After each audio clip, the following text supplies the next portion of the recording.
কোথায় যাচ্ছেন? রাহিতার কথায় স্বপ্নিল থেমে যায়। ঘাড় বাঁকিয়ে বারান্দার দিকে তাকাতেই রাহিতার অবয়ব নজর কাড়ে ওর। মুহূর্তেই রাহিতার নিকট চলে আসে স্বপ্নিল। ওকে দেখে বলে, তোমাকেই খুঁজতে যাচ্ছিলাম, অনেকক্ষণ আগেই উঠেছি। তুমি এতক্ষণ রুমে আসছিলে না, তাই দেখতে যাচ্ছিলাম কোথায় আছো। স্বপ্নিলের কথায় মনে মনে হাসে রাহিতা। ওকে কিছুক্ষণ রুমে পায়নি বলে ও অসুস্থ শরীরে খুঁজতে যাচ্ছিল, অথচ সেই ব্যক্তি কখনো মুখে স্বীকার করে না ওকে ভালোবাসে। রাহিতার ভাবনার মাঝেই স্বপ্নিল ওর হাত ধরে বলে, এই রাতের বেলা একা একা বারান্দায় কি করছিলে রাহি? এমনি আকাশ দেখছিলাম, কিন্তু আপনার হাত এত গরম কেন? জ্বর কি বেড়েছে দেখি মাথাটা? কথা বলতে বলতে স্বপ্নিলের কপালে হাত রেখে আঁতকে ওঠে সে। ভীষণ জ্বর স্বপ্নিলের। সদ্য ঘুম থেকে ওঠা ফুলা ফুলা চোখ দুটোর লালচে ভাব কমেনি এখনো। সেভাবেই স্বপ্নিলের হাত ধরে বিছানার দিকে এগিয়ে আনে রাহিতা। ওকে বসিয়ে দিয়ে কড়া গলায় বলে, তখন ভাত খাওয়ার পর জ্বরের ঔষধ খাননি আপনি, তাই না? জ্বরের মাঝেও স্বপ্নিলের গা ছাড়া ভাব কমে না। সে বেশ সহজভাবেই মাথা নাড়িয়ে স্বীকার করে ওষুধ খায়নি। রাহিতা হতাশ হয়। এখন তো খালি পেটে ওষুধ খাওয়ানোও যাবে না, তাই স্বপ্নিলকে জিজ্ঞেস করে কি খেতে চাইছে সে। কিন্তু খাটে হেলান দিয়ে আধশোয়া স্বপ্নিল চোখ বন্ধ করে জবাব দেয়, সামান্য জ্বর এসেছে রাহি, আমার এরকম জ্বরের অভ্যাস আছে। এতে এত টেনশন নেওয়ার কিচ্ছু নেই, কাল সকালে ঠিক হয়ে যাবে। সামান্য জ্বর, তাই না? হাত কপাল পুড়ে যাচ্ছে আপনার। এক কাজ করি, থার্মোমিটার নিয়ে আসি, মেপে দেখি আগে কেমন জ্বর, তারপর ঔষধ খাবেন তো নাকি? কোনো প্রয়োজন নেই, বলেছি তো এসবের দরকার নেই। স্বপ্নিলের তাড়া কথায় রাহিতার বেশ রাগ হয়। সে রেগে কিছু বলবে এর মাঝে রুমে প্রবেশ করেন দিলারা বেগম। দুজনকে এভাবে বসে থাকতে দেখে জিজ্ঞেস করেন কি হয়েছে। তাকে দেখে রাহিতা হতাশ সুরে বলে ওঠে, আপনি ঠিকই বলেছিলেন মা, আপনার ছেলে ওষুধ খায়নি, এখন জ্বর বেড়ে গেছে। মাপতেও দিচ্ছেন না জ্বর কত, আবার বলছে ঔষধ নাকি খাবেন না। তার এমন জ্বরের অভ্যাস আছে, অথচ শরীর পুড়ে যাচ্ছে জ্বরে। স্বপ্নিলের প্রতি রাহিতার চিন্তা দেখে দিলারা দীর্ঘশ্বাস ফেললেন। ছেলের দিকে তাকিয়ে কড়া কণ্ঠে বললেন, তোর সমস্যা কি স্বপ্নিল? তখনও ওষুধ খাসনি, এখনো খেতে চাইছিস না? এ বয়সে এসে বউয়ের সামনে মার খেতে চাস নাকি? উফ মা, ভালো লাগছে না, এখন কথা বলো না তো প্লিজ, মাথা প্রচন্ড ব্যথা। স্বপ্নিলের কণ্ঠে ক্লান্তি মেশানো, মাথার ওপর হাত। তা দেখে দিলারা বেগম বলেন, আমি নরম করে ভাত বসাচ্ছি তোর জন্য, পাতলা ঝোল দিয়ে খাইয়ে দিব একটু পর। না খেতে চেয়েও লাভ নেই, আমি তোর বউয়ের মতো নরম নই, একদম পিটিয়ে সোজা করে দিব বলে দিচ্ছি। এক নাগাড়ে কথাগুলো শেষ করে রুম ছাড়লেন দিলারা বেগম। স্বপ্নিল সেই দিক করুণ চোখে তাকিয়ে থাকলেন। রাহিতা উঠে যেতে নিলেই স্বপ্নিল ওর ওড়নার কিনারা টেনে ধরে বাহাত দিয়ে। রাহিতা পিছু ফিরতেই ব্যাকুল কণ্ঠে শুধায়, তুমি আবার কোথায় যাচ্ছ? থাকো না আমার সাথে, ভালো লাগছে না আমার। স্বপ্নিলের কথায় রাহিতার হাসির প্রস্থ চওড়া হয়। ওর হাত থেকে ওড়না ছাড়িয়ে নিতে নিতে বলে, থার্মোমিটার আনতে যাচ্ছি, মাপতে হবে তো জ্বর কত। আমি আবার কই যাব, বসুন চুপচাপ আসছি। রাহিতার জবাবে স্বপ্নিল শান্ত হয়। যথারীতি দিলারা বেগম জোর করে ওকে খাইয়ে দিয়ে যাওয়ার পরে রাহিতার ওষুধ খাইয়ে দেয়। কিন্তু এতক্ষণে 103-এর মতো জ্বর এসে গেছে স্বপ্নিলের। সে শুয়ে আছে নিশ্চলভাবে। চিন্তিত রাহিতা কিছুক্ষণ পর ঠিক করলো স্বপ্নিলের মাথায় জলপট্টি দিয়ে দিবে। যেমন ভাবনা তেমন কাজ। রাহিতা উঠে গেল। বাথরুম থেকে মগ ভরে ঠান্ডা পানি এনে তাতে রুমাল ভিজিয়ে পট্টি দিতে থাকলো স্বপ্নিলের মাথায়। খাওয়ার আগে তেজ দেখালেও জ্বরের প্রকোপে এখন নিস্তেজ স্বপ্নিল। চোখ মুখ লালছে তার, তবু জ্বরের মাঝেই শান্ত করে ধরে আছে রাহিতার এক হাত। সে হাত সরিয়ে নিতে গেলেই দুর্বল কণ্ঠে স্বপ্নিল বলে ওঠে, প্লিজ হাত ছেড়ো না রাহি। স্বপ্নিলের এমন আকুতি শুনে রাহিতার বুক ধক করে উঠল। শক্ত করে ওর হাত ধরে রেখে গায়ের ওপর কাঁথাটা ভালোভাবে টেনে ওকে মুড়িয়ে দিল। কিছুক্ষণ সেইভাবেই জলপট্টি দেওয়ার মাঝে স্বপ্নিলের তাপমাত্রা কিছুটা কমে এলে ওর মাথা ব্যথা থামার কোনো নাম নেই। আস্তে করে ওর হাত ছাড়িয়ে মগ ও রুমাল সরিয়ে সাইড টেবিলে রেখে এক দীর্ঘশ্বাস ফেলল রাহিতা। তবে সন্ধ্যায় ঘুমানোর কারণে স্বপ্নিলের ঘুম ধরছে না। মাথা ব্যথার দরুন চোখ মুখ কুঁচকে রেখেছে বাজেভাবে। তবু রাহিতাকে কিছু বলছে না। কিছুক্ষণ বিরতির পর স্বপ্নীলকে লক্ষ্য করে রাহিতা মৃদু স্বরে ওর মাথায় হাত রেখে বলল, মাথা বেশি ব্যথা করছে, টিপে দিব? স্বপ্নীল হ্যাঁ বা না কিছুই বলল না। চোখ মেলে অপলক রাহিতার দিক তাকালো শুধু। ব্যাস, তাতেই যেন সবটা বুঝে নিল সে। চুপচাপ স্বপ্নীলের চুলে বিলি কেটে মাথায় হাত বুলিয়ে আস্তে আস্তে টিপে দিতে লাগলো রাহিতা। আরামে পুনরায় চোখ বুজে ফেলল স্বপ্নীল। কিছুক্ষণ সেভাবেই চলার মাঝে স্বপ্নীল যেন ঘুমিয়ে গেল। তাপমাত্রাও বেশ অনেকটা কম এখন। তা দেখে স্বস্তির নিঃশ্বাস ফেলে আস্তে করে উঠে গেল রাহিতা। অতঃপর সময় নিয়ে এশার নামাজ পড়ে স্বপ্নীলের পাশে বিছানায় বসলো। দোয়া শেষে ওর কপালে হাত রেখে ফু দিতেই স্বপ্নীল জেগে উঠল। চোখ মেলে শিরে বসা মাথায় ওড়না পেঁচানো রাহিতাকে দেখে মুচকি হাসল সে। বিনিময়ে রাহিতাও হাসল। এতক্ষণে অল্প অল্প ঘামতে শুরু করেছে স্বপ্নীল। জল ছেড়ে এসেছে প্রায়, তাই ধীরে সুস্থে শোয়া থেকে উঠে বসল সে। আলগোছে রাহিতার হাত নিজের হাতের মুঠোয় নিয়ে সময় নিয়ে চুমু খেলো। রাহিতা কিছু বলল না, কোনো প্রতিক্রিয়াও দেখালো না। নীরবে স্বপ্নীলের কাণ্ড দেখে গেল শুধু। চুমু শেষে রাহিতার হাত নিজের বুকের সাথে ঠেকিয়ে স্বপ্নীল বলল, আমায় এত ভালোবাসো কেন রাহি? এবার স্বপ্নীলের মুখে ভালোবাসার কথা বলে রাহিতা চমকায়, তবু মুখে কিছু বলে না দেখে স্বপ্নীল বলে, এতটাই যখন ভালোবাসো তবে কখনো মুখে বলনি কেন? আপনি ভালোবাসেন আমায়? স্বপ্নীলের প্রশ্নের জবাবে রাহিতা পাল্টা প্রশ্ন করলো।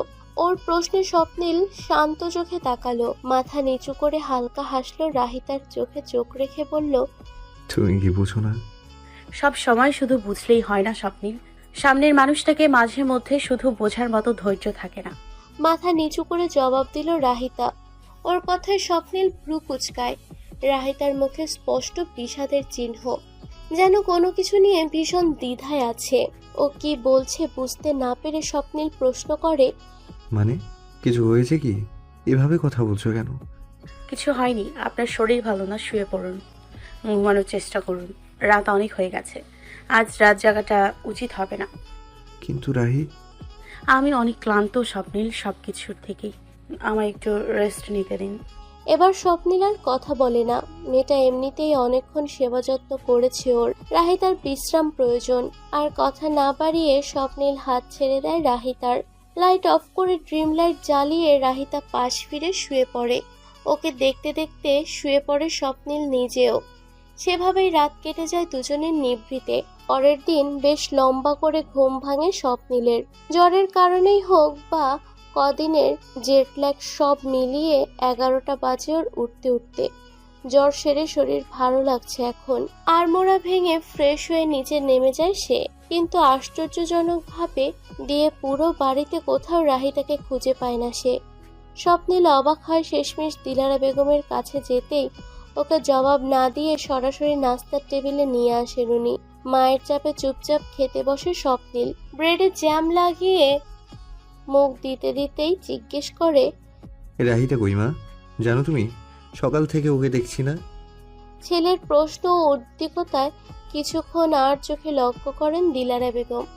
অতঃপর ধীরে সুস্থে গম্ভীর মুখে বলেন, রাহিতা চলে গেছে। মায়ের কথায় মাত্র খাবার গিলতে নেওয়ার স্বপ্নীল গল বিলে খাবার আটকে যায়। ওকে কাশতে দেখে উঠে গিয়ে ছেলের পিঠে চাপড়ে দিয়ে পানি এগিয়ে দেন দিলারা বেগম। কোনো মতে নিজেকে সামলে নেয় স্বপ্নীল। তবু মায়ের কথায় প্রশ্নের দল মাথায় ভিড় জমায়। হৃৎপিণ্ড কেঁপে ওঠে ওর। রাহিতা চলে গেছে মানে? নিজ রুমে একা একা পায়চারি করছে স্বপ্নীল। মায়ের বলা একটা কথায় সারা মাথা জুড়ে ঘুরপাক খাচ্ছে। রাহিতা চলে গেছে, এই একটা বাক্যই যেন স্বপ্নীলের ধ্যান জ্ঞান শান্তিতে ব্যাঘাত ঘটাতে যথেষ্ট। ব্যস্ত পায়ে ঘরে এসে রাহিতার নম্বরে ডায়াল করে স্বপ্নীল। বেশ কয়েকবার ফোন দেওয়ার পরেও যখন রাহিতা ফোন ধরল না, তখন স্বপ্নীল চিন্তায় পড়ে যায়। মেয়েটা ওর ফোন ধরছে না কেন? আগে কখনো তো এমন হয়নি। দুশ্চিন্তার রেখা কপালে নিয়ে অস্থির স্বপ্নীল দ্রুত পায়ে হেঁটে যায় দিলারা বেগমের রুমে। তখন খাবার টেবিল থেকে নিঃশব্দে উঠে গেছেন তিনি। স্বপ্নীলকে জবাব দেননি, কিন্তু এবার স্বপ্নীল নাছোড়বান্দা। প্রসঙ্গ যখন রাহিতার, তখন জবাব তো ওকে নিতেই হবে। দিলারা বেগম বিছানায় বসে খবরের কাগজ পড়ছিলেন। রুমের দরজা ঠেলে শব্দ করে স্বপ্নিল ভেতরে এলে এক পলক চোখ তুলে ওর দিক তাকিয়ে পুনরায় পেপার পড়ায় মনোযোগ দিলেন তিনি। মায়ের সামনে এসে স্বপ্নিল বেশ কবার ডাকলেও দিলারা বেগম বিশেষ সাড়া দিলেন না। এমন ভাব করলেন যেন স্বপ্নিলকে দেখেও তিনি দেখেননি। মায়ের এহেন ঠান্ডা আচরণে স্বপ্নিল মেজাজ হারালো, কণ্ঠ বাড়িয়ে জিজ্ঞেস করলো, রাহিতা কোথায় গেছে মা? আমি কি করে জানবো? নির্বিকারভাবে উত্তর দিলেন দিলারা বেগম। তার এত গা ছাড়া কথা স্বপ্নিলের মোটেও পছন্দ হলো না। কোমরে হাত রেখে বসলো। তুমি কি মজা করছো আমার সাথে? দেখো মা, আমি এখন মোটেও মজা করার মুডে নেই। প্লিজ বলো না রাহি কই গেছে, আমার টেনশন হচ্ছে। কিসের টেনশন? এই যে এইভাবে হঠাৎ না বলে চলে গেল, আগে তো কখনো এমন করেনি। তবে আজ ওর কি হলো? সব ঠিক আছে তো? আমি জানি ও নিশ্চয়ই তোমায় না বলে কোথাও যায়নি। গেলে তুমি এতটা স্বাভাবিক থাকতে না। ও, দিলারা বেগম এতক্ষণ মনোযোগ দিয়ে স্বপ্নিলের কথা শুনে পুনরায় পেপার পড়া শুরু করতেই স্বপ্নিল এগিয়ে গিয়ে পেপার কেড়ে নিল তার হাত থেকে। ছেলের আচরণে বিরক্ত দৃষ্টিতে তাকালেন দিলারা বেগম। স্বপ্নিল সেদিকে পাত্তা না দিয়ে মায়ের সামনে হাঁটু গেড়ে বসে পড়ল। এমন করছো কেন মা? কেন বলছো না রাহিতার ব্যাপারে? আমার অবস্থা কি তুমি বুঝতে পারছো না? এবার দিলারা বেগম মুখ খুললেন। এতক্ষণ চেপে রাখা কথা বের করে বেশ শান্ত স্বরে জিজ্ঞেস করলেন, তোর অবস্থা কেন বুঝবো? তুই কখনো রাহিতার অবস্থা বোঝার চেষ্টা করেছিস? স্বপ্নিল অবুঝের ন্যায় তাকিয়ে থাকে মায়ের দিকে। থেমে থেমে শুধায়, মানেটা খুব সহজ স্বপ্নিল। মেয়েটা এতদিন অপেক্ষায় ছিল তোর ভালোবাসার, তোর থেকে স্ত্রীর যোগ্য মর্যাদার, কিন্তু তুই তো ওকে সেভাবে মূল্যই দিতি না। এখন রাহিতা গেলেও তোর কি, আর থাকলেই বাকি। মায়ের কথা স্বপ্নিল কয়েক মিনিটের জন্য শুদ্ধ হয়ে যায়। জবাব দেওয়ার ভাষা হারিয়ে ফেলে যেন। নিজেকে সামলে তেজি কণ্ঠে উত্তর দেয়, মা তুমি কি আদৌ জানো তুমি কি বলছো? তুমি যা বলছো তা অনেক আগের কাহিনী। আমাদের বিয়ের শুরুটা কিভাবে হয়েছিল, কোন পরিস্থিতিতে হয়েছিল, আমার মানসিক অবস্থা তখন কেমন ছিল, সবটাই তুমি জানো। আমাদের সম্পর্কের পারিপার্শ্বিকতা তোমার থেকে লুকায়িত নয়। এখন দিন বদলেছে, আমি পাল্টেছি। রাহিতার প্রতি, আমাদের দুজনের সম্পর্কের প্রতি আমার দৃষ্টিভঙ্গি বদলে গেছে। তবুও তুমি এখন এসব কথা কেন বলছো? আমি তো সেটাই বুঝতে পারছি না। এক নাগাড়ে সবগুলো কথা বলে স্বপ্নিল থামে। মায়ের উত্তরের অপেক্ষায় তার মুখের দিক চেয়ে রয় অনিমেষ। স্বপ্নিলের কথায় দিলারা বেগম তাচ্ছিল্যের হাসি হাসেন। ব্যঙ্গাত্মক কণ্ঠে শুধান, তাই নাকি? রাহিতাকে কখনো বলেছিস এসব, নাকি নিজের মনেই সব ঠিক করে কল্পনার জগতে বাস করছিস? মায়ের কথায় স্বপ্নিলের চোয়াল শক্ত হয়। শীতল চোখে তাকিয়ে জিজ্ঞেস করে, রাহিতা এসব বলেছে তোমায়? স্বপ্নিলের প্রশ্ন দিলারা বেগমের রাগ হয়।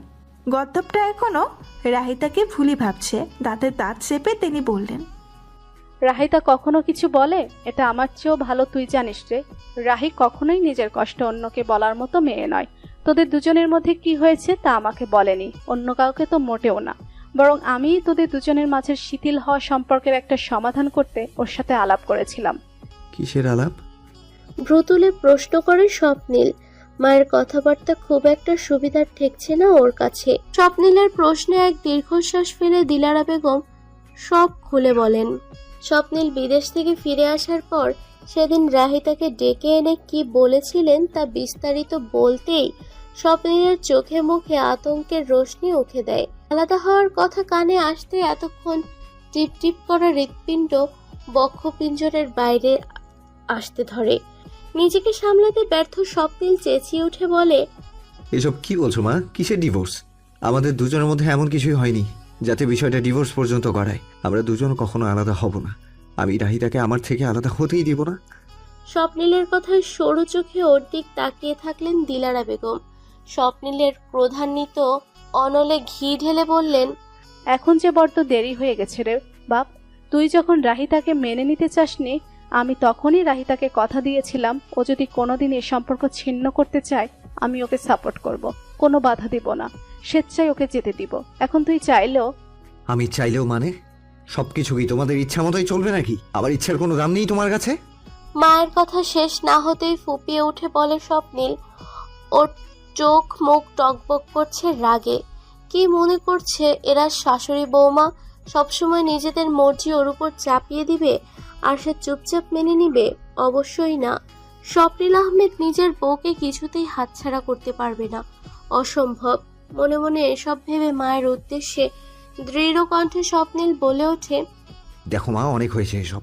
আমি আর তোমাদের কথা মানতে পারবো না। মগের মূল্য পেয়েছো নাকি? যখন মন চাইবে আমার বিয়ে করিয়ে দিবে, আবার যখন মন চাইবে বউকে সরিয়ে দিলে। আমার দিকটা দেখি কেউ ভাবেই না। আশ্চর্য। একটু থেমে বলে, তবে অনেক হয়েছে, আর নয়। তোমার কথা তো বাদই দিলাম, রাহিতার বেশি সাহস বেড়েছে দেখছি। আমায় না বলে বাড়ি ছেড়ে চলে যাচ্ছে। স্বপ্নিলের জীবন থেকে চলে যাওয়া কি এতই সহজ? ও হয়তো আসবে না। স্বপ্নিল, জোর করবি না ওকে। মেয়েটা এমনিতেই অনেক কষ্টে আছে। আসবে না মানে? ও আসবে না, ওর খাড় আসবে। কোথায় গেছে বলো? নিশ্চয়ই বাপের বাড়ি, তাই না? আর যাবেই বা কোথায়? তাই তো আমিও কেন যে বোকার মতো এতক্ষণ টাইম ওয়েস্ট করছিলাম। এক্ষুনি যাচ্ছে ওর মাথা থেকে সব ভূত বের করতে। আর তোমার সাথে তো এসে কথা বলছি। খবরদার আটকানোর চেষ্টা করবে না আমায়। আগে তোমার বৌমাকে নিয়ে আসি, না আসতে চাইলে তুলে আনবো ওকে। বেশি আহ্লাদি হয়ে গেছে। রাগে গজগজ করতে করতে রুম ছেড়ে বেরিয়ে গেল স্বপ্নিল। দিলারা বেগম ওকে বেশ কয়েকবার ডাকার পরেও সাড়া দিল না কেউ। ঝড়ের বেগে রুমে যেয়ে ড্রেস চেঞ্জ করে শ্বশুরবাড়ির উদ্দেশ্যে রওনা দিল সে। এদিকে স্বপ্নিলকে রেগে মেগে বাড়ি থেকে বের হতে দেখে তার অগোচরেই হেসে উঠলেন দিলারা বেগম। ছেলে তার ভালোই খেপেছে। রাহিতার যাবার কথা শুনে কি পাগলামিটাই না করলো। হওয়ার পর থেকে আজ অব্দি কখনো তার সাথে উঁচু স্বরে কথা বলেনি স্বপ্নিল, আর আজ সে রাহিতার জন্য এরকম করলো। যাক, অবশেষে ছেলে আর ভালোবাসার জালে পা দিয়েছে ঠিকই। যে ভবিষ্যতের আশায় দুজনের জুটি বেঁধেছিলেন সেদিন আজ এলো ঠিকই। মনে মনে এসব ভেবে সন্তুষ্ট হলেন দিলারা বেগম। রাহিতা যে তার পিছে ঘটে যাওয়া এসবের কিছুই জানে না।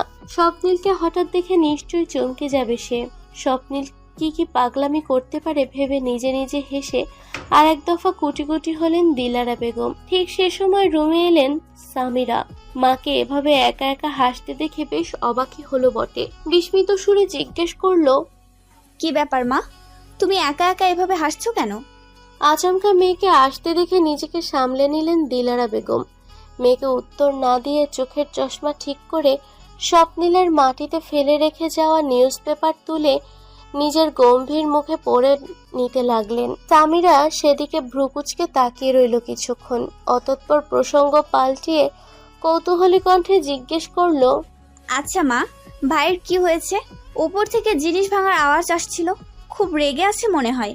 আবার ঝড়ের বেগে কই যেন বের হয়ে গেল। ওর কি হয়েছে তুমি কিছু জানো? মেয়ের প্রশ্নে কিছুক্ষণ ওর দিক চেয়ে রইলেন দিলারা বেগম। মুখ ঠেলে বেরিয়ে আসা হাসিকে সাবধানে ঠেলে দিয়ে অবাক হওয়ার ভান করে বললেন, তাই নাকি? এই ছেলেটার যে মাঝে মধ্যে কি হয় কে জানে। বাপের বাড়িতে নিজ রুমের বারান্দায় একা একা বসে আছে রাহিতা। ফোনটা বিছানার উপরে রাখা, বার কয়েক রিং হয়ে ওখানেই গড়াগড়ি খাচ্ছে। রাহিতা জানে এ সময় এতবার কে ফোন দিচ্ছে, কিন্তু স্বপ্নিলের ফোন ধরার ইচ্ছে আকুলতা কোনোটাই এ মুহূর্তে ওর মাঝে নেই। রাহিতা বোঝে না এ ছেলেটার সমস্যা কি। কাছে থাকলে তো কখনোই ভালোবাসার কথা বলে না, তবে দূরে গেলে কেন এত ব্যাকুল হয়। একটু শান্তিতে কদিন একা থাকার জন্য রাহিতা এসেছে এ বাসায়। এখন স্বপ্নিলের সাথে কথা বলে সে শান্তিতে ব্যাঘাত ঘটাবে না সে আর। রাহিতার ভাবনার মাঝে রুমে আসেন ওর মা। ওকে বারান্দায় একা বসে থাকতে দেখে ওর পাশে এসে দাঁড়িয়ে বলেন, কি রে, একা বসে আছিস কেন এভাবে? কিছু না মা, এমনিতেই বসে আছি। তুমি এখানে যে রান্না বান্না সব শেষ, কিছু হেল্প লাগবে আমার? হ্যাঁ, তুই একটু ডেজার্ট বানিয়ে দে তো রাহি। আমি পোলাও রোস্ট সব বানিয়ে রেখেছি। এত কাজ সব ঠিকঠাক মিটে গেলেই হলো। ঠিক আছে, তুমি চলো, আমি আসছি।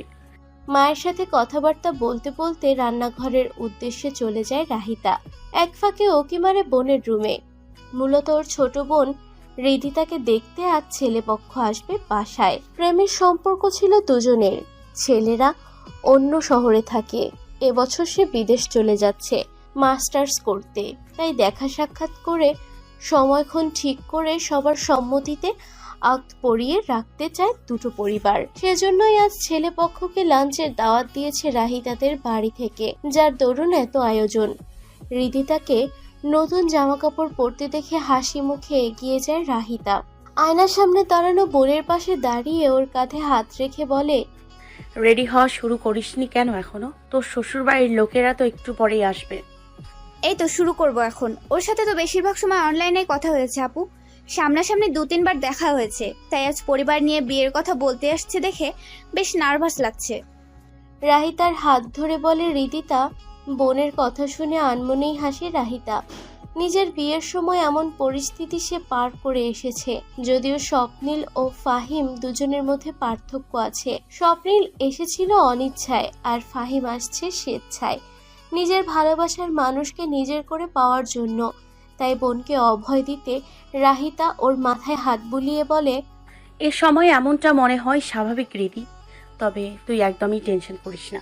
ফাহিমকে তো তুই চিনিসই, তাই না? ওর পরিবারও ঠিকই তোকে পছন্দ করবে, দেখিস। বাকিটা আমরা সামলে নিব সবাই মিলে। এখন এসব ভাবা বাদ দিয়ে জলদি রেডি হ। আমি মাকে হেল্প করি। খালামুনি মা দুজন মিলে রান্না করছে। আমার ডেজার্ট বানাতে বললো, তাই আমি তোর কোনো হেল্প লাগলে ডাক দিস। ঘড়ির কাঁটা পেরিয়ে দুপুর 2টো বাজলো মাত্র। ফাহিম ফোন করেছে রাধিতাকে, বাসা সঠিক খুঁজে পাচ্ছে না ওরা। রৌনক অফিস থেকে এখনো বাসায় পৌঁছায়নি বিধায় রাহিতার মা ওকে বললেন, তুই একটু এগিয়ে গিয়ে ওদের বাসা চিনিয়ে দিবি রাহি। তোর বাবা তো মিষ্টি আনতে বেরিয়েছে একটু আগে, এখনো এলো না। এদিকে ছেলেরা প্রায় পৌঁছেই গেছে, দাঁড়িয়ে রাখাটা ঠিক হবে না। আচ্ছা আমি যাচ্ছি, কোনো সমস্যা নেই। তুমি রিদিকে বলো ফাহিমের নাম্বার আমায় পাঠিয়ে দিতে। ওরা কোথায় আছে কথা বলে নিয়ে আসো বাসায়। রাহিতা বেরিয়ে যাওয়ার আগে মায়ের উদ্দেশ্যে কথাটা বলে। এদিকে রাহিতাদের বাসা গলির শেষ প্রান্তে হওয়ায় গলির সামনে গাড়ি সাইড করে রেখে আগেই নেমে গিয়েছে ফাহিম। উদ্দেশ্য বাড়ির এক্সাক্ট ঠিকানাটা শুনে সেদিকে গাড়ি নিয়ে যাওয়া। সরু গলিতে একবার ভুল দিকে গাড়ি ঢুকিয়ে ফেললে পরের দিক ঘোরাতে ঝামেলা পোহাতে হয়। কিছুক্ষণ গলির ভেতর হেঁটে যেতেই একটি গাড়ি চোখে পড়ে ওর। গাড়িওয়ালাকে ওই এলাকার লোক মনে করে তাকে থামিয়ে বাড়ির ঠিকানা জিজ্ঞেস করে ফাহিম। রাগের চোটে বের হয়ে শ্বশুরবাড়িতে আসছিল স্বপ্নিল, কিন্তু রাহিতাদের বাড়ির ওই গলির সম্মুখে ঢুকতেই একজনের ডাকে গাড়ি থামালো সে। পাশে তাকাতে একটি শ্যামবর্ণের সুদর্শন পুরুষ নজরে এলো স্বপ্নিলের। স্বপ্নিলকে গাড়ি থামাতে দেখে ছেলেটা জানালার কাছে এগিয়ে এসে হাসি মুখে বলল, এখানে আজমল শিকদার সাহেবদের বাসা গলির কোন দিকে আপনি কি বলতে পারেন? আসলে এই এলাকায় নতুন এসেছি তো, তাই চিনতে পারছি না কোন পাশ দিয়ে যাব, ডান দিকে না বাম দিক।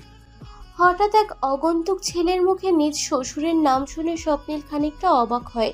একবার বাড়ির ঠিকানা বলতে গিয়েও বলে না পাছে। খানিকটা কৌতূহল নিয়ে জিজ্ঞেস করে, হ্যাঁ চিনি তো, তবে আপনাকে তো চিনলাম না। আপনি কি তাদের আত্মীয়? স্বপ্নিল বাড়ি চিনে শুনে ফাহিম মনে মনে বেশ খুশি হলো। সেই খুশির রেশ ওর চোখে মুখে খেলা করলো। যেদিকে ভ্রু কুচকে চেয়ে রইল স্বপ্নিল। এরই মাঝে ফাহিম হালকা এসে বলল, জি, এখনো আত্মীয় হয়নি, তবে খুব শীঘ্রই হতে যাচ্ছি বই কি। তা কিভাবে? আসলে যার বাড়িতে যাব উনি আমার হবু শ্বশুর মশাই। মেয়ে দেখতে যাচ্ছি তো, প্রথমবার এদিকে আসলাম, তাই রাস্তা চিনছি না। By the way, thank you.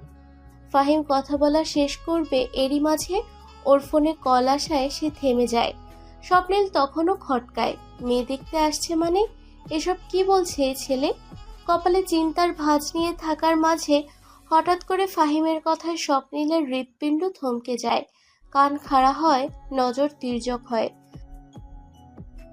Fahim কথা শেষ করবে, এরই মাঝে স্বপ্নিল তড়াক করে দরজা খুলে গাড়ি থেকে নেমে পড়ে এবং মুহূর্তে ওর সামনে চলে আসে। কল কেটে সামনে তাকাতেই স্বপ্নিলকে নিজের সামনে দেখে খানিকটা অবাকই হয় ফাহিম। তবুও পাশ কাটিয়ে পেছন নিজেদের গাড়ির দিক যেতেই স্বপ্নিল ওকে বাধা দেয়। ওর চোখ মুখ বেজায় শক্ত, মাথার ভাঁজে বিবিধ চিন্তার পাক। ফাহিম ওর শ্বশুর বাসায় মেয়ে দেখতে যাচ্ছে, এর মধ্যে আবার রাহিতার সাথে ফাহিমের কথা। এসব কিছু কোন দিকে ইঙ্গিত করছে? এজন্যই কি এভাবে চলে এলো রাহিতা? সবকিছু মাথার ওপর দিয়ে যাচ্ছে। অতিরিক্ত চিন্তায় কপাল ঘামতে শুরু করেছে স্বপ্নিলের। একদিকে ওর মন বলছে রাহিতা ওর সাথে এমন করতে পারে না, কিন্তু কাল রাতে রাহিতার ওসব কথা, একই সাথে আজ সকালে মায়ের কথাবার্তা শুনে স্বপ্নিলের অশান্ত মস্তিষ্ক তা মানতে নারাজ। রাহিতা যদি সত্যি ওকে ছাড়তে চায়, স্বপ্নিলের হৃৎপিণ্ডের ছটফটানি বাড়ে।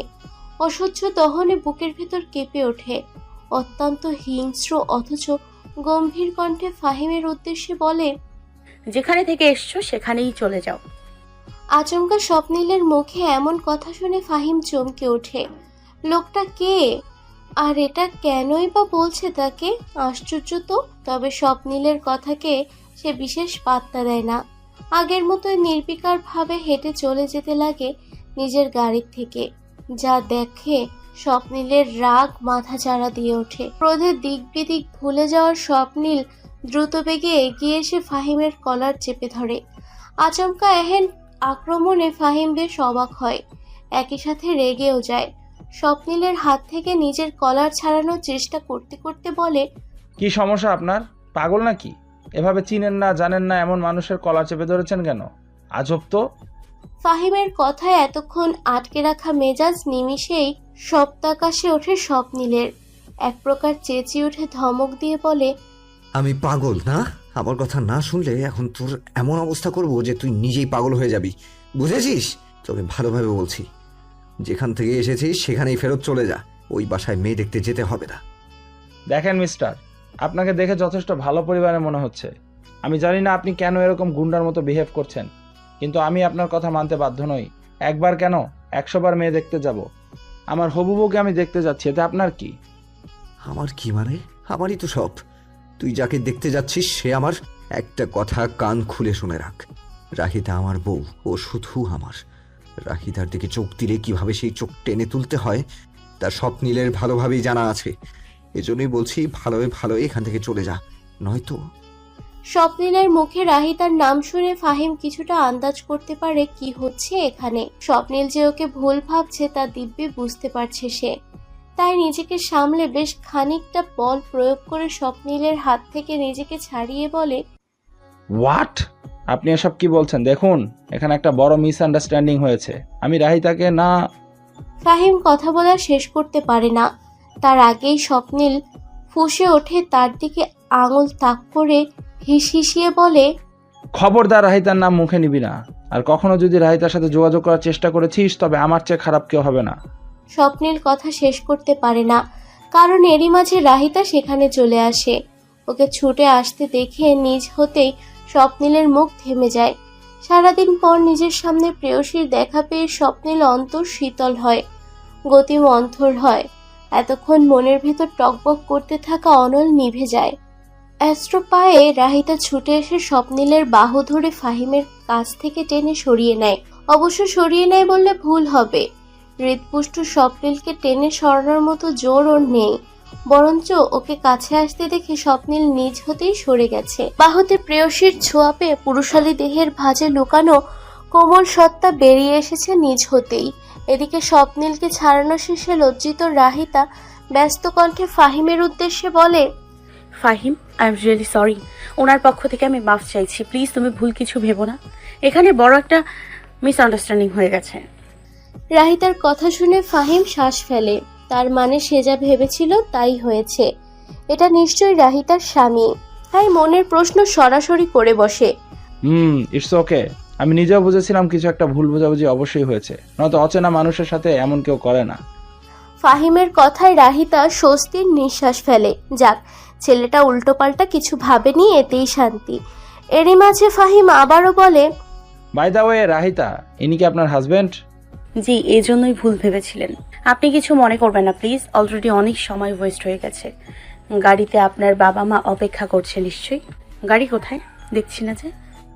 তাই তো, আমি তো এসবের মাঝে ওটা ভুলেই গিয়েছিলাম। গাড়ি গলি শুরুতে রেখে আমি এসেছিলাম দিক চেনে নিতে, কিন্তু এসবের মাঝে আর খেয়াল ছিল না।